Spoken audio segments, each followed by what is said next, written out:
Okay, licence ഇല്ലാത്ത case ആയതുകൊണ്ട് abortion റിസ്കാ.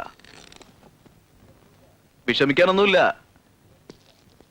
ഒരു മീച്ചർ അണ്ടർസ്റ്റാൻഡിൽ നീങ്ങിയാൽ നോ പ്രോബ്ലം.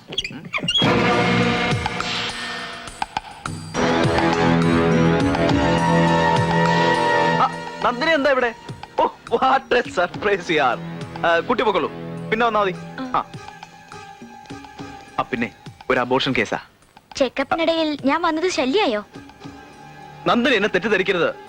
അയ്യോ, അന്ന് ഞാൻ നന്ദിനിയുടെ ക്യാരക്ടർ ഒന്ന് ടെസ്റ്റ് ചെയ്തതല്ലേ. ആ ടെസ്റ്റിന് ഞാൻ വഴങ്ങിയിരുന്നെങ്കിൽ ഇതുപോലെ ഒരു അബോർഷൻ കേസുമായി മറ്റേതെങ്കിലും ഒരു ഡോക്ടറെ ഞാൻ സമീപിക്കേണ്ടി വന്നേനെ. അയ്യോ നന്ദിനി, ഞാൻ അത്രക്കാരനല്ല. കൂടുതൽ പറയണമെന്നില്ല. നിങ്ങളുമായുള്ള വിവാഹത്തിന് എനിക്ക് തീരെ താല്പര്യമില്ല. ഇനി എന്റെ വീട്ടുകാരെ നിർബന്ധിക്കരുത്. അയ്യോ, നിർബന്ധിച്ചേ പറ്റൂ. ഹോസ്പിറ്റൽ പണിയാൻ ഞാൻ കോൺട്രാക്ടർക്ക് അഡ്വാൻസ് വരെ കൊടുത്തുപോയി. നോ നോ നോ നോ, ഈ കല്യാണത്തിന് പിന്മാറുന്ന പ്രശ്നമേ ഇല്ല. അത് നിങ്ങളുടെ ആഗ്രഹം മാത്രം. എന്നെ ഇഷ്ടപ്പെടുന്ന മറ്റൊരാളുണ്ട്. A young, smart, energetic and gentle person. I love him. I love him. I love him.